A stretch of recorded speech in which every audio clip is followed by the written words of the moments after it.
Sejam todos bem-vindos ao estudo diário das Escrituras. Hoje nós vamos estudar juntos aqui Atos capítulo 10, tá bom? Esse capítulo é muito importante no livro de Atos. Essa vai ser uma visão, uma revelação que vai ser dada a um homem chamado Cornélio e também vai ser uma revelação que vai ser dada a Pedro, tá bom? São visões diferentes que se complementam, tá bom? E ela é explicada na designação dessa semana, ela é contada umas 4 vezes, tá bom? Então é muito interessante essa revelação. Bom, eu gostaria de começar a mensagem de hoje relembrando Atos capítulo 1, versículo 8, que tem tudo a ver, porque Jesus Cristo, antes de subir ao céu, ele disse o seguinte aos seus apóstolos, né? Lá em Atos capítulo 1, versículo 8. Mas recebereis poder, e quando o Espírito vier sobre vós, e sereis minha testemunha, tanto em Jerusalém, como em toda a Judéia e Samaria, até os confins da terra. Né? Então, essa revelação aqui mostra que o evangelho ele seria espalhado para todos os lugares. Né? Jesus Cristo falou que seria de Jerusalém para toda a Judéia, em Samaria, que também representa as tribos perdidas de Israel, e os confins das terras, que representa todos os gentios. Mas parece que os apóstolos ainda não haviam entendido isso. Inclusive, a revelação que Pedro vai receber, ainda assim, a gente vê que no momento que ele recebe, ele fica imaginando o que será isso, o que significa. Ele sabe que a revelação veio de Deus, mas ele não sabe o que aquilo significa. Tá bom? Então, a gente vai ver um pouco sobre isso aqui, que às vezes a gente tem a revelação, mas às vezes demora um pouco até nós digerir e entender qual é a vontade do Senhor. Então, começando aqui em Atos, capítulo 10, versículo 1, começa dizendo assim: Havia em Cesareia um certo homem chamado Cornélio, centurião da corte chamada Itália. Bom, aqui está falando de um oficial romano, né? Um centurião, geralmente ele cuida do quê? De 100 homens estão sobre o seu poder. Né? Então ele era um centurião. E aqui fala da corte chamada Itália, né? Então era um local perto de um portuário, onde fazia entregas e assim por diante. Tá bom? Então ele cuidava deste local e ele era um oficial. Este homem aqui, ele é 100% gentil, né? Até agora nós estávamos estudando sobre os judeus que se converteram e fizeram parte do cristianismo, outros prosélitos, que eram pessoas gentias que já haviam entrado para a nação judaica e se convertem ao evangelho, mas agora eles vão começar a fazer o batismo por pessoas que que eram 100% gentios, que não eram prosélitos, né? Que já eram convertidos ao judaísmo ali. Tá bom? Então, é dessa história aqui. O versículo 2 diz assim, ó, falando sobre Cornélio. Ele era piedoso, temente a Deus, com toda a sua casa, o qual fazia muitas esmolas ao povo. Então, ele era um homem temente a Deus. O que significa um homem temente a Deus, piedoso? Né? Significa que esse Cornélio, ele acreditava no único Deus vivo e verdadeiro. Né? Apesar de viver entre os gentios, ele não tinha vários deuses, né? Ele acreditava no judaísmo. Porém, ele não era uma pessoa convertida no judaísmo igual um prosélito, que vai lá, entra para o judaísmo, faz a circuncisão. Mas um homem piedoso, temente a Deus, ele obedece à lei. Ou seja, ele guardava o dia do sábado, ele fazia tudo o que era possível, fazia as orações dele. Então, isso é chamado de um homem piedoso aqui, né? O versículo... também tem uma questão aqui que fala que ele fazia esmola, né, ao povo. Aqui no grego, né, e também no Velho Testamento, tem 2 palavras para povos que são diferentes. Tá bom? Significa povos de todo o restante do mundo, mas a palavra povo aqui significa a casa de Israel. Né? Eles escreviam povo quando se referia à casa de Israel de uma maneira diferente.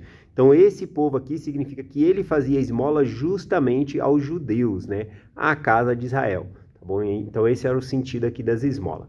O versículo 3 diz assim: Esse quase na hora 9ª do dia, viu claramente uma visão de anjo de Deus, que se dirigia para ele e dizia: Cornélio. Aqui mostra, né, que o anjo, Deus, ele conhece a gente pelo nome. Essa hora aqui, que fala a hora 9ª, significa 3 horas da tarde, né? Então às 3 horas da tarde esse anjo apareceu a ele E aqui ele vai contando essa visão. E depois ele vai contar de novo, né, para os homens, para contar para Pedro. E também Pedro ele vai relatar ali perante Pedro. Então essa visão aqui vai ser relatada umas 3, 4 vezes na designação aqui. Ele continua contando. Este, fixando os olhos nele, ou seja, o anjo, muito atemorizado, disse: quem é, Senhor? Né? O Cornélio ficou preocupado ali, atemorizado, imagina ver um anjo ali. Quem é, Senhor? E disse: as tuas orações, o anjo respondendo, e esmola tem subido em memória diante de Deus. Né? Aqui é importante frisar que o anjo traz a palavra esmola com oração juntos, né? As suas esmolas e oração subiram a Deus juntos, né? É uma coisa complementando a outra, né? E tentando fazer um link dessas duas coisas, a gente consegue ver em Levítico 2:2, falando sobre queimar incensos. A queima de oferta subia como uma oração a Deus, né? Uma oferta ao Senhor. E aqui a gente vê que ele fazia esmola. E nesse domingo agora que passou, o meu bispo ele estava compartilhando escritura sobre oração. E ele falou uma que Amuleque, né? Estava ensinando o povo de Amonia e ali estava pregando a eles, dizendo que eles poderiam orar no seu campo, na sua família, ajudar todos, né? Em segredo com Deus, falou de vários tipos de oração. E aí então ele leu o versículo 28, Alma 34, 28, que diz assim: e agora, meus amados irmãos, eis que vos digo que não penseis que isso é tudo, porque depois de haver desfeito todas essas coisas, se negardes ajuda aos necessitados e aos nus, e não visitardes os doentes e aflitos, e nem repartirdes o vosso sustento, se o tendes, com os necessitados, digo-vos que se não fizerdes qualquer dessas coisas, eis que vossa oração é vã, e nada vos vale, e sois como hipócritas que negam a fé. Então a escritura é bem clara aqui, né? Se nós oramos para abençoar a vida das pessoas e até mesmo pedindo bênção para nós, como é relatado aqui nos versículos para cima, se nós não ajudamos ao próximo, né, a nossa oração é vã. É o que a escritura está dizendo aqui. Aqui não diz que tem que esperar alguém vir pedir esmola ou ajudar alguém, né? A gente pode ir atrás disso. Nós devemos fazer isso, né? Nós temos um meio de fazer isso por meio da oferta de jejum, que é um meio poderoso de nós fazermos isso. Continuando aqui, né? O versículo 5, Atos capítulo 10, versículo 5. Agora, pois, envia homens, né, a Jope, né? O próprio anjo falando para Cornélio, enviar homens a Jope, e manda chamar Simão, que tem por sobrenome Pedro.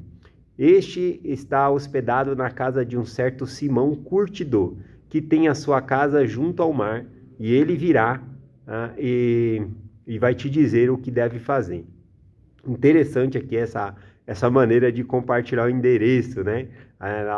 Tem, algumas ruas tinha nome, né? Rua Direita, coisa assim, mas quando eram vilas, assim, como é que você vai achar a casa? Não tinha número, então você tinha que ir olha, você vai em tal lugar, perto do mar, é um Simão curtidor. O que significa um curtidor, né? Curtidor de pele. Era um judeu que cuidava de animais mortos, cuidava da pele deles. Lembrando que os judeus, quando eles tocavam em cadáveres, eles ficavam cerimonialmente impuros, eles não podiam participar em templo ou coisa assim. Então veja que a cabeça de Pedro já está mudando, né? Porque se ele entra na casa de uma pessoa assim, ele também estaria contaminado para entrar no templo, fazer outras coisas. Mas a cabeça dele vai mudando a respeito disso por causa de que Jesus Cristo vai trazendo uma revelação para ele, que é justamente o que a gente vai compartilhar aqui, tá bom? Então, aqui após passar o endereço, né, dessa maneira, né, na casa do Simão, o curtidor, você vai achar Simão, sobrenome Pedro, chamado de Pedro, né, na casa aqui, aliás, do Simão curtidor, é isso mesmo. Vamos lá, aqui eu vou compartilhar agora o versículo 7, continuando. E quando o anjo lhe falava, partiu, e chamando 2 dos seus criados e um piedoso soldado que estava a seu serviço, e havendo-lhe contado tudo, os enviou a Jope. A distância, né, que ele estava de Jope até onde Pedro estava era 48 quilômetros de distância, né? Os judeus, quando iam viajando a pé ali, ou no caso aqui o soldado do centurião, as pessoas que foram com ele ali, cerca de 32 quilômetros eles conseguem fazer ali num longo do dia. Então ia demorar mais de um dia para para chegar lá, tá bom? E de fato acontece, eles só vão chegar lá no horário de meio-dia, próximo do horário de meio-dia, que justamente é o horário que também Pedro vai ter uma visão, e aí Deus manda ele vir aqui para a casa de Cornélio. Vamos continuar aqui, ó, versículo 9. E no dia seguinte, chegando eles no caminho, chegando perto da cidade, subiu Pedro ao terraço para orar, quase na hora sexta. A hora sexta aqui é próximo do meio-dia, né? Tá falando que é quase na hora sexta, próximo do meio-dia, hora do almoço, né? Tendo fome, quis comer. E enquanto lhe preparavam, lhe sobreveio um arrebatamento de sentidos. Essa palavra aqui, arrebatamento de sentidos, né? No grego, no original, tá escrito de outra maneira, tá escrito uma palavra escrito êxtase, né? Que ele teve um êxtase, né? O arrebatamento de sentidos aqui, arrebatado nós sabemos o que é ser arrebatado do céu. Só que aqui a gente observa que Pedro não foi arrebatado. O que foi arrebatado foi o sentido dele. Ou seja, aqui Pedro ele teve uma visão, né? Ele não foi transportado para outro lugar, ele teve uma visão. Só a mente dele se abriu e ele pôde ter essa visão. Então é um arrebatamento de sentido. No grego original seria aqui, ele teve um êxtase, né? Sei que na nossa língua portuguesa essa palavra êxtase está mais ligado à paixão, né, a sentimento, ou até mesmo tem uma droga, né, que inventaram colocaram o nome da droga disso, né, êxtase, né? Mas a palavra êxtase no original, ela significa externo, é uma experiência externa. Ele teve uma experiência fora dessa realidade. É isso que significa aqui. Continuando, versículo 11, o que ele viu? E viu o céu aberto, e para ela descia um certo vaso com um grande lençol, e atado pelas 4 pontas, o que era de baixo e baixava para a terra, né? Então ele viu um grande lençol descendo com um jarro com 4 pontas atadas, né? Ele continua aqui, o versículo 12. O qual havia de todos os animais quadrúpedes da terra, e feras, e répteis, e aves do céu. E foi-lhe dirigida uma voz: levanta-te, Pedro, mata e come. É interessante que ele estava com fome, apareceu essa visão do lençol descendo com vários animais ali, né? Aqui fala quadrúpedes, feras, répteis, é exatamente as palavras que estão lá na criação, né, do Gênesis, né, que foi criado os animais ali. Então ele viu todos os tipos ali de animal nessa parte aqui, né? E aí então quando mandou ele matar e comer, ele visto que ele viu lá nesse grande lençol, porco, animais que eram proibidos de acordo com a lei de Levítico capítulo 11, né, dado a palavra de sabedoria, né, à nação de Israel, eram animais que eram proibidos para consumo. Então tinha porco, tinha cobra, tinha coelho, que era proibido também, lebre, todos esses animais, tudo junto. E aí quando a própria voz, né, do Senhor falou para ele, mata e come, né? Qual que foi a reação de Pedro, né? Talvez ele pensou que aquilo fosse um teste, né, para ver se ele era fiel a Deus, se ele ia comer, né, mesmo estando com fome ali. A reação de Pedro, no versículo 14, diz assim: porém Pedro disse, de modo nenhum, Senhor, porque nunca comi coisa alguma comum ou imunda. Essa palavra comum, né, significava que fazia parte da alimentação dos gentios e não dele, né? Imundo eram animais também considerados que eles não podiam comer, tá bom? Então ele falou, jamais vou comer, né, coisa imunda, né? E aí veio a voz novamente, né, corrigindo aqui a maneira dele pensar. Versículo 15.